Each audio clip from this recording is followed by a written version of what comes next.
Hi, my name is Vi, and I'm a billionaire. I'm also an archer and a rocket scientist. Only one of those things is a lie, and it wasn't the rocket scientist part.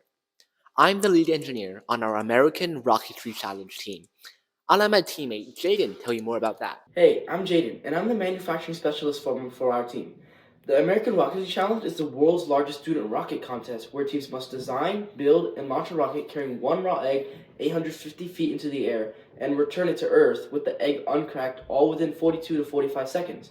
The top 10 teams win a pool of over $100,000 in scholarships and cash and will represent the United States in pairs against teams from all around the world. Our eventual goal as a team is to launch a payload into space one day, hence the name of our team, the Independent Orbital Launch Group. But that's still years off, and our current main goal is the American Rocketry Challenge. So, without further ado, let's take a look at that rocket. This is our rocket, Team Idol Mark 1. It carries a payload of one egg and has a really unique recovery design that I'm really proud of. So let's take a look at that next. This is how an egg rocket normally works. When it reaches its apogee, or highest point, there is a little charge in the rocket motor that fires. It pushes the front and back of the rocket apart. These two halves are usually connected with an elastic shock cord, with a parachute being attached to one of the halves. This is a totally valid design we could have gone with, but we found it not interesting enough. So we seated the egg container right above the motor and designed this vent for the rocket. When the ejection charge fires, the side panel blows off, deploying the parachute contained inside. Genius! However, we ran into several problems with this design. Firstly, the hot ejection gases from the ejection charge risked damaging the parachute.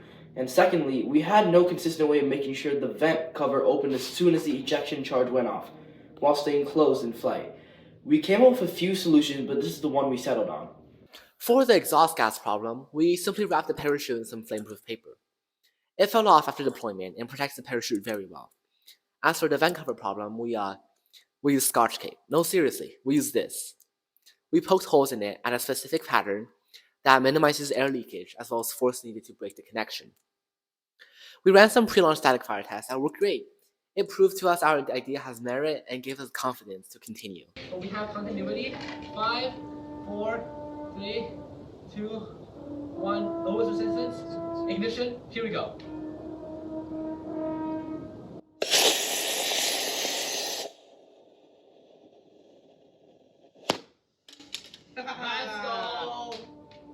We also have to do fundraising and build a launch pad, but that's for another video. After the launch pad was built, we had one last problem to solve. How do we attach the rocket to the rail? We could have used a standard rail guide, but keeping with the theme of not doing things the easy way, but instead the fun way, we decided to engineer our own flyaway rail guides. So, we have the, what's that called again? The launch lug? Yeah. Some of our more astute viewers may have noticed that no vent was visible on the final rocket that was launched. The reason for this is twofold. Firstly, we had no reliable way to hold the vent in place. After much testing and heartbreak, I found a design that may have worked using tape as a hinge and adding weight at the bottom. It's a hacky solution I wasn't proud of, but I was ready to fly it. But first, we decided to launch a static fire test. 5,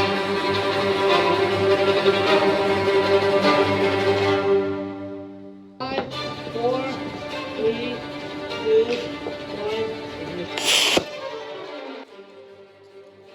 We are having a bad problem and will not fly today. What likely happened was the rocket propellant detaching from the motor casing and gutting the rocket from the inside out. In the aftermath of that suboptimality, we decided to revise our rocket design, going back to the drawing board. We also changed the motor to the more reliable but lower thrust D-class motor. We dare not use the E-class again after that last incident, and designed a smaller rocket around that airframe. Now, all that's left to be done is go out and launch that thing. All in all, this rocket wasn't easy nor cheap, Please donate to us. but it was a great learning experience. If you'd be interested in our progress, subscribe. I won't disclose too much, but our next rocket will have some proper avionics. This is Team Idol, signing off for now.